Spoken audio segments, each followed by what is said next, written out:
চলো আজ তোমাদের সঙ্গে একটা মিশো ফাইন শেয়ার করে ফেলি। দেখো আজকে যে শাড়িটা আমি দেখাতে যাচ্ছি এটা কিন্তু কম বেশি এখন সকলেরই পরিচিত আর বেশ ট্রেন্ডিংয়ে রয়েছে। এই ট্যাক্সি কলকাতা হাওড়া ব্রিজ কিংবা চায়ের গ্লাস কলকাতা প্রিন্টের শাড়ি তোমরা কম বেশি অনেকেই দেখেছো। গড়িয়াহাটে তো ভর্তি ভর্তি রয়েছে। গড়িয়াহাটে আমি দাম করেছি মোটামুটি 750, কেউ 650, কেউ 550, বার্গেনিং করলে বড়জোর 450। কিন্তু the same product and quality আমি পেয়ে গেলাম মিশোতে অনলি অ্যান্ড অনলি 346 রুপিসে। একদম সেম কোয়ালিটি, ভীষণ সফট, জাস্ট কোনো রকম কথা হবে না।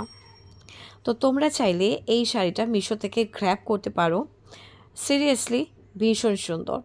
আর এর সঙ্গে যদি অক্সিডাইজ জুয়েলারি দিয়ে পেয়ার আপ করে পরা যায় তাহলে কিন্তু আর কিছু লাগবেই না, জাস্ট দুর্দান্ত লাগবে। এবার দুর্গাপুজো কিন্তু একদম জমে যাবে। তো চলো দেখা হবে কোনো নেক্সট ভিডিওতে, ততক্ষণের জন্য টাটা।